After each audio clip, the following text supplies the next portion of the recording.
Paris, quartier du Marais, hôtel particulier Beaumont, un après-midi de mai qui allait bouleverser deux vies à jamais. Antoine Beaumont, 42 ans et une fortune de 200 millions d'euros, feignait de dormir dans le fauteuil Louis XV de son bureau, tandis qu'Emma, la fille de 8 ans du gardien, entrait silencieusement le croyant endormi. La fillette s'approcha du coffre-fort ouvert, contenant 4 millions en liquide, des diamants pour 6 millions et des documents valant un empire. Antoine l'observait à travers ses paupières mi-closes, prêt à découvrir si la fille de son employé le plus fidèle était voleuse ou honnête. Mais ce qu'il vit le glaça jusqu'à la moelle. Emma ne toucha pas un seul billet. Au contraire, elle sortit de son petit sac une enveloppe et la mit dans le coffre. Elle contenait 30 000 euros en liquide taché de sang et une lettre qui commençait par « Monsieur Beaumont, mon papa est en train de mourir et il ne sait pas que j'ai découvert son secret. Je vous en supplie, sauvez-le et sauvez-moi avant qu'il ne soit trop tard. » Quand Antoine ouvrit les yeux et lut la lettre complète, il découvrit que le gardien, qu'il considérait comme un frère, était victime d'un maître chanteur pour sauver Emma d'une vérité terrible. Elle n'était pas sa fille, mais l'enfant kidnappé 8 ans plus tôt d'une des familles les plus puissantes de France. Antoine Beaumont avait appris très tôt que la confiance était un luxe qu'un millionnaire ne pouvait se permettre. 42 ans, self-made man, parti de rien pour bâtir un empire dans l'industrie pharmaceutique, il avait vu trop de trahison pour croire encore en la bonté humaine. L'hôtel particulier du Marais, 3000 mètres carrés de luxe discret datant du XVIIe siècle, était sa forteresse où il testait constamment la loyauté de ceux qui l'entouraient. Pierre Dubois travaillait comme gardien de l'hôtel particulier depuis 15 ans. Homme de 60 ans, honnête jusqu'à la moelle, ou du moins c'est ce qu'Antoine avait toujours cru. Veuf depuis 10 ans, il élevait seul Emma, une fillette de 8 ans, aux yeux trop intelligents pour son âge, et une tristesse de fond que même les sourires les plus radieux ne parvenaient pas à masquer complètement. Le test était simple dans sa cruauté. Antoine avait laissé le coffre-fort fichet de son bureau apparemment ouvert par erreur, avec à l'intérieur 4 millions d'euros en liquide répartis en liasses de 10 000 euros, des diamants certifiés pour 6 millions et des documents sociétaires valant l'intégralité de l'empire Beaumont. Il s'était ensuite installé dans le fauteuil Louis XV de manière à paraître profondément endormi, mais avec un angle de vue parfait à travers ses cils mi-clos. Il avait déjà testé ainsi 3 femmes de chambre, 2 licenciés pour vol, une promue pour son honnêteté, 2 chauffeurs, même le jardinier. C'était au tour d'Emma, qui chaque après-midi après l'école passait 1 heure dans le bureau pendant que son père finissait son service. Antoine s'était toujours demandé si l'innocence de la fillette était authentique ou un masque enseigné par le père. Emma entra à 16h32 précise, comme chaque jour. Elle portait encore l'uniforme de l'école publique du quartier, jupe bleu marine et chemisier blanc, avec quelques taches d'encre. Elle se déplaçait avec la prudence de celle qui a appris que faire du bruit dans les maisons des riches est un péché capital. Elle posa son cartable près de la porte et s'approcha du bureau Louis XVI où elle faisait habituellement ses devoirs. C'est alors qu'elle remarqua le coffre ouvert. Antoine retint son souffle, chaque muscle tendu dans l'attente. La fillette s'approcha lentement, les yeux écarquillés devant cette richesse qu'elle n'avait probablement jamais vue, concentrée en un seul endroit. Ses petites mains tremblaient légèrement. Mais au lieu de tendre la main vers l'argent, Emma regarda autour d'elle avec terreur. Elle vérifia qu'Antoine dormait vraiment, puis fit quelque chose de totalement inattendu. Elle ouvrit son petit sac à dos rose délavé et en sortit une enveloppe Kraft gonflée. Avec des mouvements frénétiques, elle la glissa entre les liasses de billets, cherchant à la cacher le plus possible au fond du coffre. Antoine sentit son cœur s'accélérer. Il ne s'attendait pas à cela. La fillette s'éloigna du coffre comme s'il brûlait, retourna au bureau et commença à faire ses devoirs avec une concentration forcée qui trahissait sa nervosité. Ses mains tremblaient en écrivant. Après 20 minutes de torture, Antoine feignit de se réveiller avec un bâillement théâtral. Emma sursauta sur sa chaise, le visage passant du blanc au rouge en 1 seconde. Il se leva en s'étirant, remarquant du coin de l'œil comment la fillette lançait des regards terrifiés vers le coffre encore ouvert. Il la laissa partir avec son père à 17h30, comme toujours. Puis il se précipita vers le coffre. L'enveloppe Kraft était cachée sous 3 liasses de billets. Il l'ouvrit avec des mains qui tremblaient maintenant vraiment. À l'intérieur, il y avait 30 000 € en petites coupures, certaines tachées de ce qui semblait être du sang séché, et une lettre écrite avec l'écriture incertaine d'une enfant de 8 ans. Les mains d'Antoine tremblaient tandis qu'il lisait la lettre d'Emma. L'écriture enfantine rendait le contenu encore plus déchirant. « Cher Monsieur Beaumont, je m'appelle Emma, mais mon vrai nom, je ne le connais pas. Papa Pierre est en train de mourir. Il a un cancer qu'il ne m'a pas dit, mais j'ai entendu le docteur. Il n'a pas d'argent pour les soins, parce que toutes ses économies, il les donne à l'homme méchant qui vient chaque mois. L'homme méchant sait que je ne suis pas la vraie fille de Papa Pierre. Il dit que si papa ne paie pas, il dira à la police que papa m'a kidnappé. Mais papa ne m'a pas kidnappé, il m'a sauvé. Il y a 8 ans, il m'a trouvé dans une poubelle près de l'hôpital Necker, enveloppé dans une couverture en cachemire avec une broche en or en forme de papillon. J'allais mourir de froid. Papa m'a prise et m'a élevée comme sa fille parce que sa femme venait de mourir, et il dit que j'étais un cadeau du ciel. Mais l'homme méchant a tout découvert, et maintenant papa lui donne tout l'argent qu'il gagne, et même plus. J'ai volé cet argent à l'homme méchant pendant qu'il dormait ivre. Je sais que c'est mal de voler, mais papa est en train de mourir, et je ne sais pas quoi faire. Vous êtes la seule personne gentille que je connais. S'il vous plaît, aidez papa. Je ne veux pas rester seul. Emma. Antoine dut s'asseoir. La broche en forme de papillon. Il en avait vu une identique des années auparavant, au cou de Charlotte de Montmorency, épouse du plus puissant promoteur immobilier de Paris. Leur fille avait disparu 8 ans plus tôt, à quelques mois. Kidnappée, disait-on, même si le corps n'avait jamais été retrouvé. Les Montmorency avaient offert 15 millions de récompenses, mais rien. Il courut à l'ordinateur et chercha dans les archives en ligne.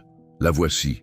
Novembre 2015, disparition de Juliette de Montmorency, 6 mois, kidnappée de son berceau pendant que la nounou dormait.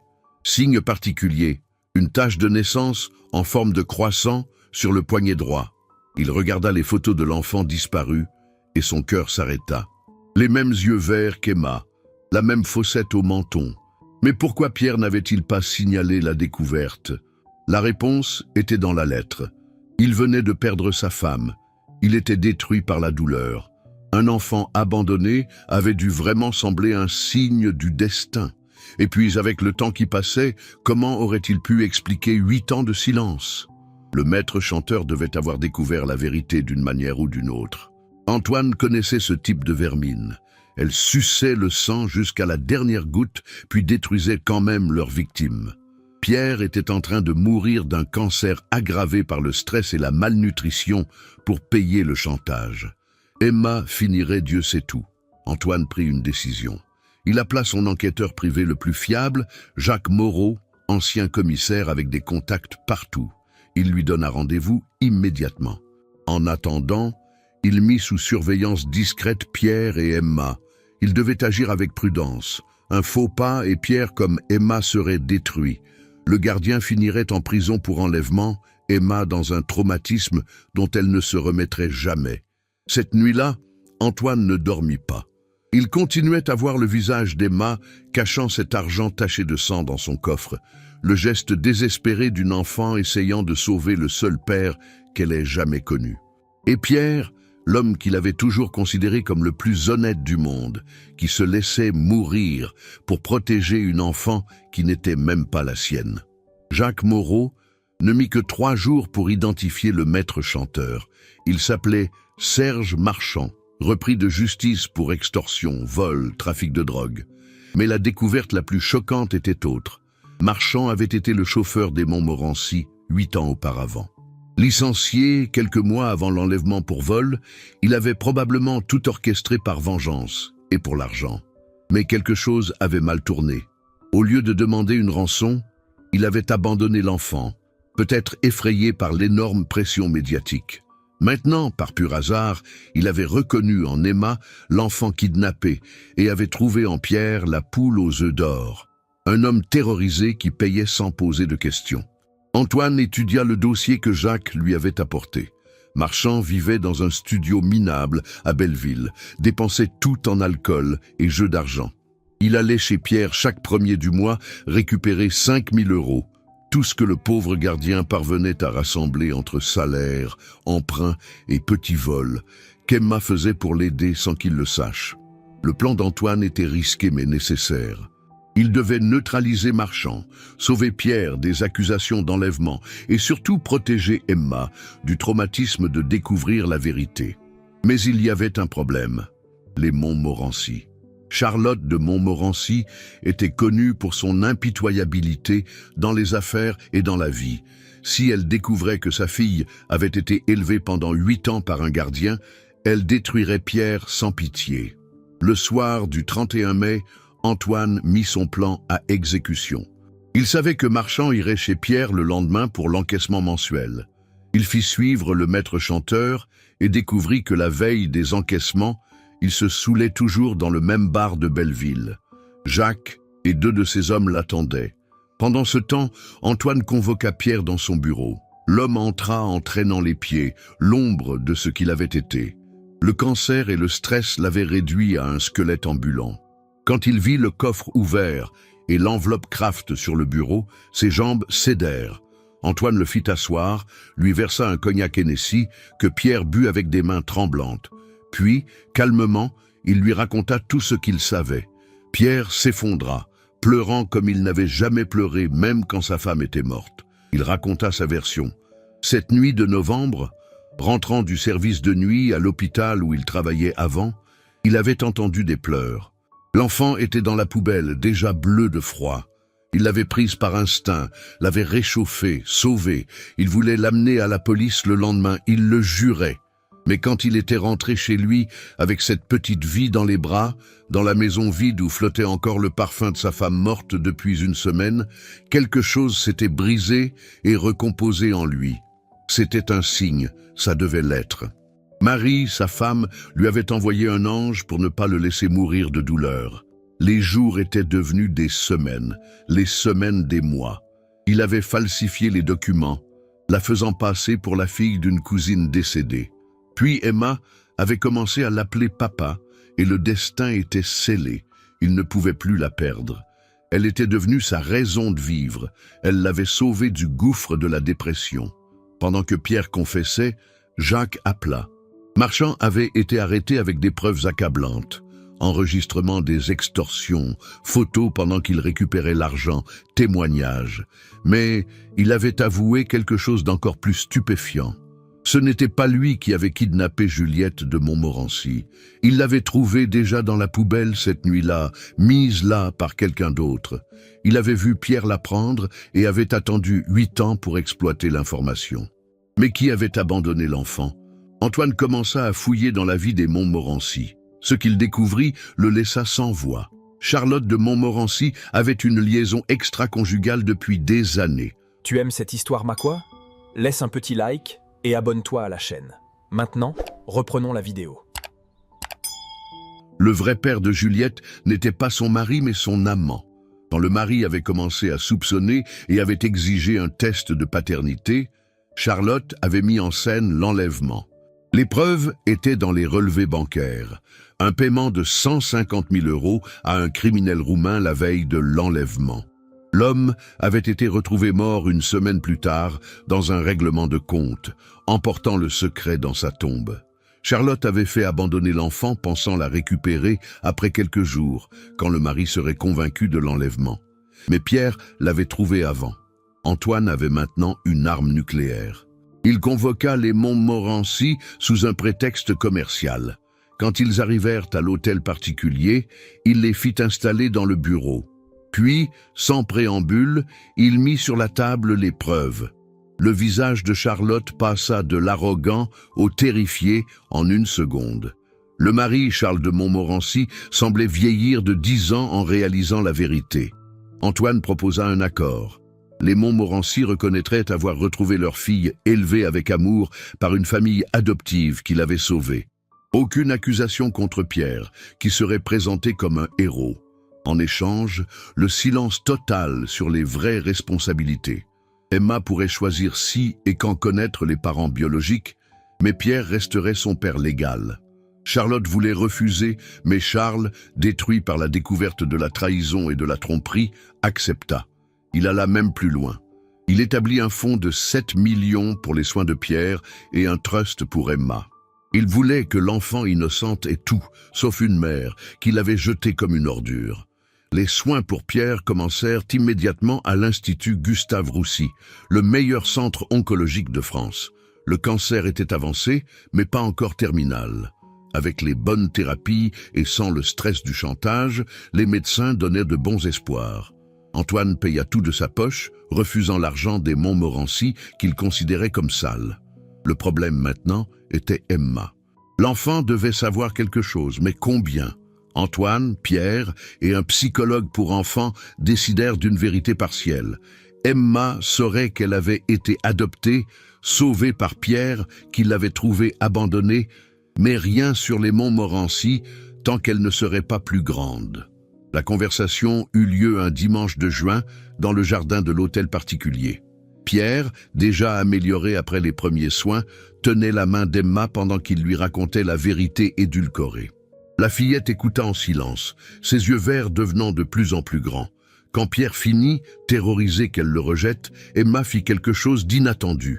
Elle se leva, fit le tour de la table et serra Pierre si fort que l'homme craignit qu'elle se fasse mal. « Tu es mon vrai papa », dit-elle d'une voix ferme. « Tu m'as sauvé, tu m'as aimé. Les vrais parents sont ceux qui t'aiment, pas ceux qui te font naître. » Antoine dut s'éloigner pour cacher ses larmes. Cet enfant de 8 ans avait plus de sagesse que tous les adultes qu'il connaissait. Quand il revint, Emma le regarda avec ses yeux trop intelligents et dit « Je sais que vous nous avez aidés, monsieur Beaumont. J'ai vu les nouveaux médicaments de papa. Merci. » À partir de ce jour, quelque chose changea dans l'hôtel particulier.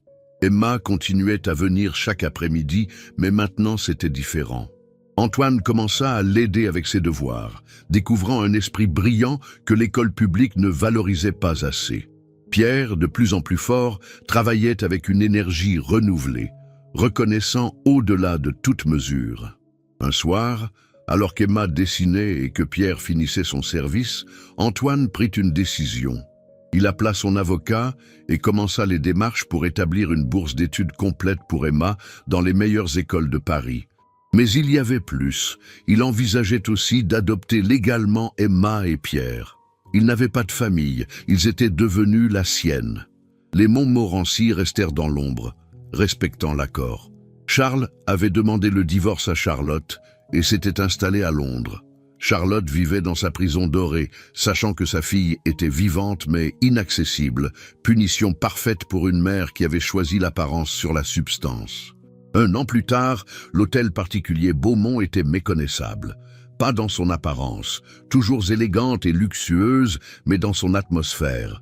Des rires d'enfants résonnaient dans les couloirs, des dessins colorés décoraient le bureau à côté de tableaux valant des millions, et l'odeur du pot-au-feu du dimanche avait remplacé celle aseptique des traiteurs. Pierre était en rémission complète. Le cancer, pris à temps et soigné correctement, avait été vaincu. Mais la vraie guérison avait été dans l'âme. Libéré du poids du secret et du chantage, il était rené. Il continuait comme gardien, mais était maintenant bien plus. Il était le majordome, l'homme de confiance, le grand-père adoptif qu'Antoine n'avait jamais eu. Emma fréquentait l'école internationale bilingue, avec une bourse complète. Elle était première de sa classe, parlait déjà 3 langues, jouait du violon. Mais surtout, elle était restée l'enfant douce et sage qui avait caché de l'argent taché de sang pour sauver son père. Chaque après-midi, elle revenait à l'hôtel particulier, faisait ses devoirs dans le bureau pendant qu'Antoine travaillait, et ils avaient instauré un rituel, à 5 heures pile, goûter ensemble et partie d'échecs. C'est pendant une de ces parties qu'Emma, maintenant 9 ans, posa la question qu'Antoine craignait et espérait. « Oncle Antoine ?» Elle avait commencé à l'appeler ainsi. « Vous n'avez pas de famille. Papa n'a plus personne sauf moi. Je n'ai pas de maman.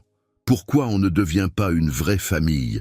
Antoine regarda Pierre, qui astiquait l'argenterie en feignant de ne pas écouter, mais avec les oreilles tendues. Les deux hommes échangèrent un regard chargé de sens. C'était ce que tous les trois voulaient, mais qu'aucun n'avait le courage de dire. « Ce serait compliqué, » dit Antoine prudemment. « Je suis ton tuteur légal avec Papa Pierre, mais une adoption formelle. »« Les Montmorency, » dit soudain Emma, glaçant le sang des deux hommes. « Je sais qui ils sont. J'ai toujours su. Je ne suis pas stupide. J'ai vu comment cette dame blonde me regardait au Monoprix, toujours de loin, toujours avec des yeux tristes. J'ai fait des recherches sur Internet. Je sais que c'est ma mère biologique. Je sais aussi qu'elle m'a abandonné. » Le silence dans la pièce était assourdissant. Emma continua, avec une maturité impossible pour son âge. « Mais je m'en fiche. Elle m'a jeté. Papa Pierre m'a sauvé. Vous, oncle Antoine, vous m'avez donné un futur. Vous êtes ma famille. S'il faut la permission des Montmorency pour l'adoption, allons la demander. Mais je veux être Emma Dubois-Beaumont. » 2 semaines plus tard, dans l'étude d'un notaire place Vendôme, eut lieu la rencontre. Charlotte de Montmorency, vieillie de 10 ans en 1, signa les documents de renonciation à l'autorité parentale avec une main tremblante. Avant de partir, elle demanda à pouvoir dire quelque chose à Emma. La fillette acquiesça. « Je suis désolée, » murmura Charlotte. « Un jour, peut-être, tu comprendras. L'amour, parfois, ne suffit pas. Mais je suis heureuse que tu aies trouvé ceux qui t'aiment vraiment. » Emma la regarda avec ses yeux verts, qui étaient la seule chose qu'elles avaient en commun, et répondit « Moi aussi, je suis heureuse. Et un jour, peut-être, je vous pardonnerai. Mais ce jour n'est pas aujourd'hui. » Le 15 septembre, devant un juge du tribunal de Paris, Antoine Beaumont adopta officiellement Emma Dubois, avec le consentement et la cotutelle de Pierre Dubois. Pour la première fois de sa vie, Antoine avait une famille. Pas une famille de sang, mais une famille choisie, forgée dans la douleur et cimentée dans l'amour. Le soir du jugement, dans l'hôtel particulier qui était maintenant un foyer, les trois dînèrent ensemble comme ils le faisaient depuis des mois. Pierre avait cuisiné son fameux coq au vin, Emma avait mis la table avec la nappe en dentelle, Antoine avait ouvert une bouteille de Château d'Yquem de 2008, l'année de naissance d'Emma. Pendant le toast, Emma avec du jus de raisin, Antoine repensa à cet après-midi d'1 an auparavant, quand il avait faim de dormir pour tester l'honnêteté d'une enfant. Il avait cherché une voleuse et avait trouvé un ange. Il avait voulu démasquer un malhonnête et avait découvert un héros. Il avait vécu 42 ans en construisant des murs de méfiance, et une enfant de 8 ans les avait abattus avec une enveloppe pleine d'argent tachée de sang et un appel à l'aide. « À la famille !» dit-il en levant son verre. « À la famille qu'on choisit !» corrigea Emma. « À la famille qui nous choisit !» conclut Pierre. Dehors, Paris brillait dans la nuit. Quelque part dans cette ville, Charlotte de Montmorency pleurait la fille qu'elle avait perdue par son propre choix. Serge Marchand pourrissait en prison. Mais dans l'hôtel particulier du Marais, 3 âmes que le destin avait unies de façon impossible dînaient ensemble, riaient ensemble, étaient ensemble. Le coffre-fort du bureau restait toujours ouvert maintenant. Il n'y avait plus besoin de tests, de simulations, de faux sommeil. Il y avait la confiance. La vraie, celle qui ne s'achète pas avec 200 millions, mais se gagne avec des gestes désespérés d'enfants courageux, avec des sacrifices silencieux de pères adoptifs, avec des cœurs de millionnaires qui apprennent que la vraie richesse ne se compte pas en euros. Emma avait caché 30 000 euros tachés de sang dans ce coffre pour sauver son père. En échange, elle avait trouvé 2 pères, un foyer, un avenir. Et elle avait enseigné à un millionnaire cynique qu'il existe encore des gens pour qui l'amour vaut plus que l'argent, pour qui la famille n'est pas une question d'ADN, mais de dévouement. La dernière scène que les domestiques se rappellent de cette soirée. Antoine enseignant à Emma une nouvelle ouverture aux échecs, Pierre somnolent dans le fauteuil avec son journal, et le coffre ouvert qui ne gardait plus des secrets, mais la photo d'eux 3 enlacés le jour de l'adoption. Car les vraies richesses ne se cachent pas dans les coffres. Elles s'assoient à table avec nous, nous appellent papa même si nous ne le sommes pas de sang, nous sauvent quand nous feignons de dormir, mais mourrons en réalité de solitude. Et Antoine Beaumont, qui avait passé sa vie à tester l'honnêteté des autres, avait appris la leçon la plus importante. Parfois, faire semblant de dormir vous réveille vraiment. Et parfois, une enfant qui cache de l'argent au lieu de le voler peut vous enseigner que la vraie richesse est d'avoir quelqu'un pour qui tout risquer, quelqu'un qui vous appelle papa, même si vous ne l'êtes pas, quelqu'un qui transforme un hôtel particulier vide en maison pleine d'amour. La broche papillon des Montmorency avait été remplacée par une nouvelle tradition. Chaque soir, avant de dormir, Emma embrassait ses deux pères et leur disait « Je vous aime ». Et ces 3 mots valaient plus que tous les millions cachés dans tous les coffres-forts du monde. Mettez un like si vous croyez que la famille se choisit avec le cœur, pas avec le sang. Commentez avec le moment qui vous a le plus touché. Partagez avec ceux qui ont besoin de savoir que l'honnêteté et l'amour valent plus que tout l'argent du monde. Abonnez-vous pour d'autres histoires qui démontrent comment le destin unit les âmes qui s'appartiennent.